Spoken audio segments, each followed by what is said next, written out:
Okie dokie, here we are back here for part number 4 of Brittany's journey. Obviously, if you've tuned in for part number 4, you want to know where the story goes from here. And thank you so much for taking the time out of your day or night or whatever you might be doing right now to watch me ramble on.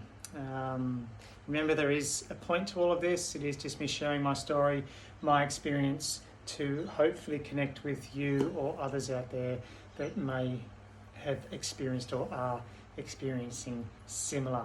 We're just going to get another cat cameo. No, he's gone outside. Rightio. So I think we got to the coming out part, right? So I called this my coming out Olympics. When I do this, it just means I'm clearing a message off my phone, okay, so don't worry. Yes, my coming out Olympics. So I think I started with some very close friends. They were the very first ones. I think the idea here, the strategy is find people who you think are going to be okay. Ones that you think are going to go, oh, okay, it's indifferent, but okay, we support you and love you and you still have friends or family or whatever you may be. I recommend actually making a physical list, which I did. My wife and I, we thought, right, who do we need to tell? Like, who are the must-tell people? Who are the we should tell people? Then who are the, it'd be nice to tell them, and then everybody else kind of at that stage happens organically. So friends first. Went around to our friends, and this was quite common with the first few groups that we spoke to, and my wife and I did this together side by side.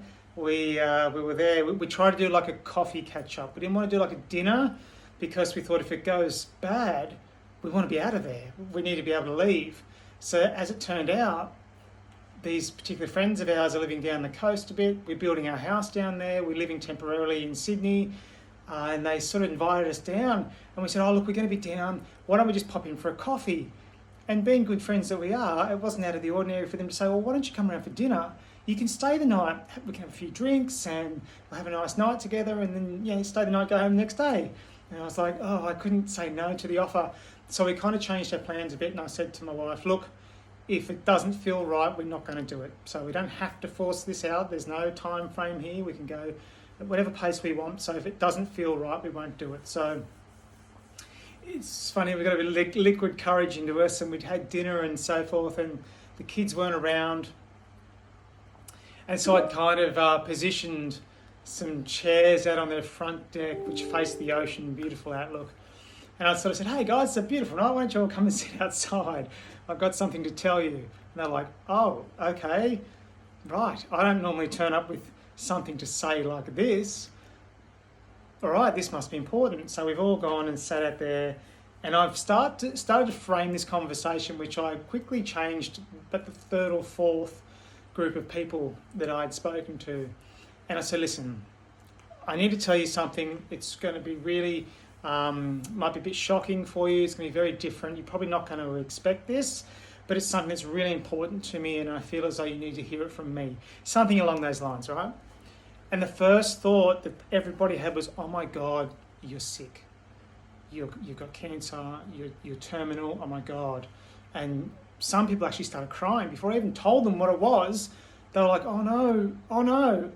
And then so the first couple of times I was so nervous, I just couldn't blurt it out. So I kind of had to keep framing this to sort of try to soften the blow a bit. And then it was like, are you getting a divorce? Are you just separating? Is something wrong with the kids? Is one of the kids sick? Is you, like, all this stuff. So I just had to say, so what I need to tell you is that I'm transgender. And the majority of it just went, oh, thank God. Is that all? Is that all it is? But then the questions start with, oh, so what does that mean? I'm just going to take these heels off because they're killing me. A bit shorter now. What does that actually mean? Okay, so you're transgender. And then they instantly turn to my wife and say, what does this mean for you? So if he's going to become a her, what does this mean for you? And it was kind of like, blink if you're being held against your will, because she was like, I'm cool with this. Because at this stage, we'd had lots of conversation about this, and she was on board. She was with me. She had made that commitment that she was going to stay, and we were going to work through this together, and we were going to be open and honest, and we were just going to make it work. We're going to give it a really good try anyway. So so friends, and then I went and told my mother and my sister and my nephew, told them together. My nephew's 22, I think, 21, no, 22.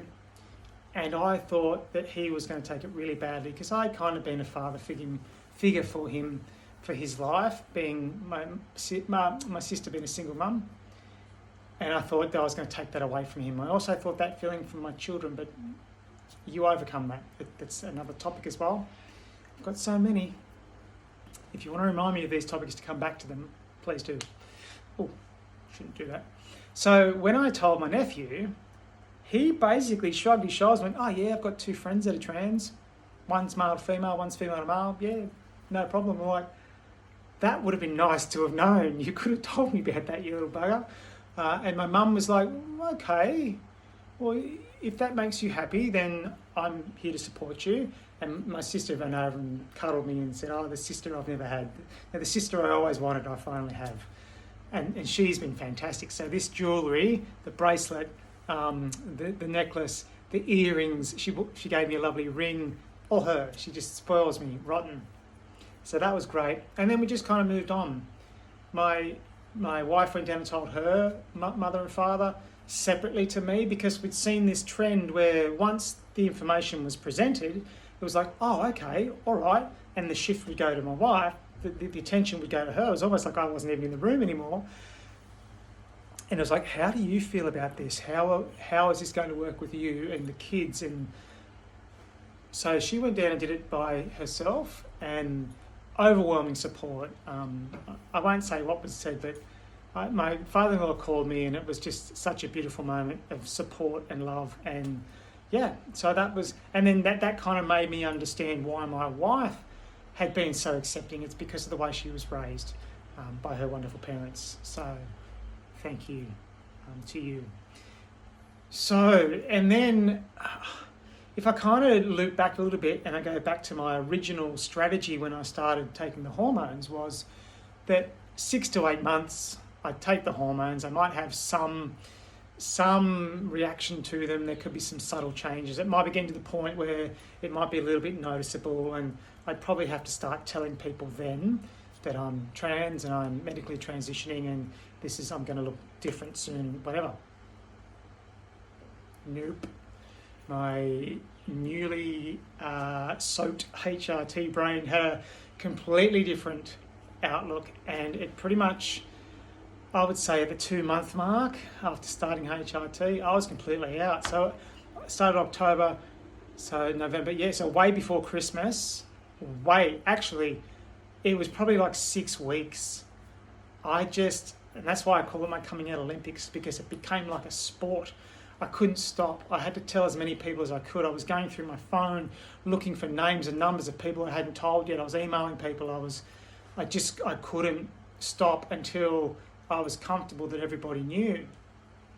Because I think I mentioned in my first video, a big part of this journey for me is being visible, being seen, but being acknowledged for who I am.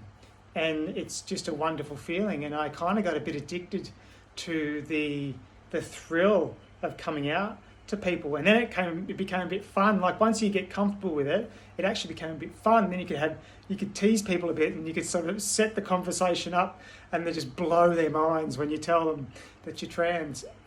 So yeah, if you're at that part and you're thinking or struggling with how you're going to come out, how you're going to do it, that was how I did it. And honestly, it's not as bad as what you think. Sure, the first few are absolutely nerve-wracking and scary as all hell, and you don't know how people are going to react. But then what you soon discover is most people are going to be pretty cool. Most people are going to be pretty accepting. I've had a couple of family members that haven't, I wouldn't say not accepting, but have just struggled to come to terms with it. And we still haven't spoken since. So look, and that's okay. It's really unfortunate that it went down like that, but that's the way it is. We're coming up to 10 minutes, but I'll just quickly cover off the children, my children, or our children. That was a real worry too. So we wanted to tell them earlier in the piece as well. And then so what we had to sort of structure this time frame when we told the kids. We also had to stay a step ahead and tell the parents of our children's friends. So when we came out to the kids, or when I came out to the kids, well, no, actually, that's not so incorrect, because it's not just the individual that transitions, it's everybody around that individual that transitions. Think about that. So my wife is transitioning with me, and it's a whole other subject around her whole identity and questioning her lifelong values and sexual identity, etc. So, but I probably won't go too much because it's a little bit personal. But so what we want to do, we said to the kids when I came out to them that this is nothing wrong. This is not a secret. So we didn't put any limitations on it. We didn't come out and say, hey, Dad's now going to become mum, but you're not allowed to tell anyone about it. Dad's going to start looking like a woman, and he's going to grow breasts, and he's going to start wearing dresses and skirts around the house, but you're not allowed to tell anybody about it. No, we didn't do any of that. We said all the, hey, this is what's going to happen to me. Over time, I'm going to change, I'm going to transform, I'm going to look like a woman and behave like, so essentially I will be, or I am, but I will look like a woman. And these are the possible things that are going to happen. But you boys are welcome to talk to your friends about it. We've actually spoken to your friends' parents, so they're aware, because it was important for them to know as well. We didn't want, little Johnny going and saying, hey, guess what? So-and-so's dad is now their mum, and the parents go, oh, stop being silly, you're ridiculous, because no one in a million years guessed I was trans, so they wouldn't have believed a 10 or 13, 14-year-old child saying it. So we had to give them that courtesy to say, hey, no, this is what's going on. So if you do hear, if little Johnny does come to you and goes, oh, it's like, yes, no, that's right, that's what, and it's all about education, right? It's all about being open and transparent and upfront with people and just telling them that this is what's going on, arming them with the information they need. So when these conversations come up, it's not awkward and you don't revert to transphobia. I don't know anything about this, so it must be bad. So, yep, let's just park it in that parking spot there as the bad place. So, all right, we do need to end this one because we've gone over 12 minutes on this one. I hope I'm not boring you to death. So that was part 4, and I've got heaps more to talk about. So part 5's coming up soon. Bye.